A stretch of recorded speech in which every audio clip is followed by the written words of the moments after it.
Hello everyone, एक बार फिर से आपका स्वागत है हमारे इस चैनल पर। आज हम जो आपके लिए टॉपिक लेकर के आए हैं that is your intangible asset और टेंजिबल एसेट के बीच का डिफरेंस। आज की इस वीडियो में हम कवर करेंगे कि टेंजिबल एसेट क्या होती है, इंटेंजिबल एसेट्स क्या होती है और इन दोनों में डिफरेंस क्या होता है। तो चलिए स्टार्ट करते हैं। पर उससे पहले अगर आपने अभी तक हमारे चैनल को सब्सक्राइब नहीं किया है या फिर पहली बार हमारी वीडियो देख रहे हैं तो हमारे चैनल को सब्सक्राइब कर लीजिए, साथ में बने हुए छोटे से बेल आइकन को प्रेस कर दीजिएगा ताकि जितने भी फ्यूचर में आने वाली वीडियोज़ होंगे उसका नोटिफिकेशन आप तक सबसे पहले पहुंच जाए। So let's start the video. देखिए, हमने बहुत बार पहले डिस्कस कर लिया है कि जब आप एक बिज़नेस स्टार्ट करते हो तो आपको कुछ एसेट्स चाहिए होती हैं, और वो एसेट्स क्या होती हैं? ऐसी आपकी संपत्ति जिनसे आप यूज़ करते हो और ज़्यादा रिवेन्यू अपना बनाते हो। ऐसी एसेट्स जो कि आप जो है उससे जैसे कि मशीनरी ले लीजिए, आपके बिज़नेस में आप लेकर के आए, उसका यूज़ करोगे और लॉन्ग टर्म तक उससे क्या है अपना बिज़नेस जो है कैरी ऑन करोगे। इन सब चीज़ों को कहा जाता है एसेट। अब एसेट आपकी फिक्स्ड एसेट भी हो सकती है और करंट एसेट भी हो सकती हैं। और वहीं पे जहाँ पे अगर फिक्स्ड एसेट की बात करें तो यहाँ पे टेंजिबल और इनटेंजिबल दोनों निकल के आती हैं। इनटेंजिबल का मतलब सिर्फ देखा जाए तो फिक्स्ड एसेट से ही निकल के आता है, तो इसीलिए इनटेंजिबल और टेंजिबल को जहाँ पे ज़रूरत पड़ी समझने की वो तब पड़ी जब हमने फिक्स्ड एसेट के बारे में पढ़ा। तो यहाँ पे फिक्स्ड एसेट के बारे में पढ़ने के बाद ये दो टर्म्स निकल के आते हैं और इन दो टर्म्स के बारे में डिटेलिंग में अब हम स्टार्ट करते हैं। देखिए, कुछ एसेट आपकी ऐसी होती हैं जिनको आप देख सकते हो, जैसे कि ये नोटबुक है, ये नोटबुक को मैं देख सकती हूँ, टच कर सकती हूँ, और ये मेरी एसेट है लेट्स सपोज। तो ये मेरी क्या है? ये मेरी टेंजिबल एसेट्स है। और वहीं दूसरी साइड कुछ एसेट ऐसी होती हैं जिनको आप देख नहीं सकते, टच नहीं कर सकते, महसूस नहीं कर सकते, that is called your intangible asset. अब ऐसी एसेट्स कौन सी होती हैं? आप कहोगे ऐसी कौन सी एसेट हो गई भाई जिसको ना देख सकते हैं तो फिर यूज़ ही नहीं कर पाएंगे, तो वो एसेट कैसे हुई, उसका यूज़ हम कैसे, मतलब इससे बेनिफिट क्या हो पाएगा हमको? तो यहाँ पे देखिए, कुछ एसेट जैसे कि आपका बिजनेस बहुत लंबे टाइम से काम कर रहा है तो मार्केट में आपकी एक रेपुटेशन बनी होगी जिसको हम अकाउंट्स लैंग्वेज में गुडविल कहते हैं। तो जो गुडविल मार्केट में आपकी बनी है उस गुडविल से भी आपको बहुत बिजनेस मिलता है कि यार हमारे ना इस एरिया में ये बंदा बड़ा जान पहचान का है, ये कह लीजिए बहुत ज़्यादा माना जाता है इसको, ये इसकी रेपुटेशन बहुत अच्छी है तो इसी के साथ काम करते हैं। तो वो क्या है? वो आपको गुडविल है जिसके तहत आपको जो है बहुत ज़्यादा चीज़ें और मिल रही है, आपका रिवेन्यू जनरेट हो रहा है। तो गुडविल हो गई, और आपका पेटेंट हो गया, ट्रेडमार्क हो गया, जैसे कि एक साइन होता है जो कि आपने अपना उसको टच नहीं कर सकते, फील नहीं कर सकते, पर आपने क्या किया, उसका अपना रजिस्ट्रेशन करा लिया और उससे आपको बेनिफिट मिलता रहता है। तो वो सब क्या है? Your intangible asset. तो ये होती है इंटेंजिबल एसेट्स। तो tangible assets are assets having a physical existence, जैसे कि land and building, plant and machinery etcetera. और इंटेंजिबल एसेट होती है जो फिक्स्ड एसेट है, having no physical existence, example goodwill, patent, trademark etcetera. अब बात करते हैं फिक्स्ड वर्सेस करंट की। टेंजिबल एसेट आपकी दोनों हो सकती है, टेंजिबल आपकी फिक्स्ड भी हो सकती है यानी कि मशीनरी, प्लांट, और करंट भी हो सकती है, जैसे कि स्टॉक हो गया, कैश हो गया, ये सब क्या है? ये आपकी जो है करंट एसेट है।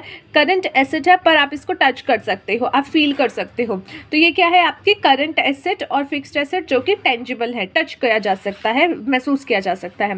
और इनटेंजिबल में आपकी कौन सी आती है? इनटेंजिबल यूजुअली जो है फिक्स्ड एसेट होती है, क्योंकि आप उठाओ अगर ट्रेडमार्क, पेटेंट या फिर गुडविल, ये सारी आपकी क्या है? आपकी फिक्स्ड एसेट है। तो इनटेंजिबल एसेट जो है यूजुअली किस कैटेगरी में आती है? फिक्स्ड एसेट की कैटेगरी में। डेप्रिसिएशन और अमोर्टाइजेशन। अब देखो, डेप्रिसिएशन क्या होता है कि आप जो है कोई मशीनरी साल दर साल यूज़ कर रहे हो तो उसके कुछ वैल्यू में गिरावट आती है। जैसे मैं ये कैलकुलेटर अगर 1000 रुपीज़ का लेट सपोज लेकर के आई थी, तो अगर मैं 4 साल पहले ये 1000 रुपीज़ का लेके आई थी और अभी मैं मार्केट में इसको बेचने जाऊँ तो शायद कोई मुझे इसके 400 रुपये भी ना दे। तो यानी कि इसका जो है हर साल कुछ ना कुछ वैल्यू कम हुई है, हर साल इसका वैल्यू में जो है डेप्रिशिएट हुआ है, गिरावट आई है, तो उसको कहा जाता है डेप्रिसिएशन।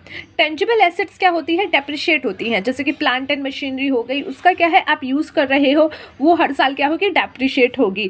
एक्सेप्ट वन केस आपका देखा जाए तो वो है land and building. Land and building की वैल्यू नॉर्मली देखा जाए तो बढ़ती ही है, तो उसको डेप्रिसिएशन नहीं लगाया जाता। अकाउंट्स में कुछ बच्चे ये कर देते हैं, लैंड एंड बिल्डिंग पे भी डेप्रिसिएशन लगा देते हैं, तो ये एक जुर्म है, इसको आप बिल्कुल मत कीजिएगा। तो टेंजिबल एसेट्स जो है डेप्रिशिएट होती है। वहीं इनटेंजिबल एसेट्स को क्या किया जाता है? अमोर्टाइज्ड किया जाता है। ये इसमें डेप्रिसिएशन नहीं होता, अमोर्टाइजेशन की जाती है। Next is your risk of loss. Tangible asset में क्या है, लॉस्ट आपका जो मान लीजिए फायर आग लग गई या फिर भूकंप आ गया या आपकी जो है सामान खराब हो गया, बाढ़ आ गई, तो इन सब चीज़ों से यानी कि जो ऐसी आपकी क्लाइमेट की कुछ चीज़ें हो गई या जो आपके कंट्रोल में नहीं है या आग लग गई या इस ऐसे सिचुएशन से आपके टेंजिबल एसेट्स को नुकसान हो सकता है। लेकिन आपका जो है नुकसान हो गया, सपोज बहुत बड़ी कंपनी है जिसका बहुत बड़ा नाम है XYZ करके, उसकी कंपनी में भगवान ना करे मान लो आग लग गई, तो उससे क्या है उसके जो एसेट है जो कि उसका टेंजिबल एसेट है वो तो इफेक्ट हो जाएगा, लेकिन उसकी गुडविल पे क्या इफेक्ट पड़ेगा, बिल्कुल नहीं, ऑब्वियसली नॉट। क्यों? क्योंकि उसकी गुडविल इतने साल काम करने के बाद बनी है, तो एक आग लगने की वजह से उसके गुडविल पे इफेक्ट नहीं पड़ सकता।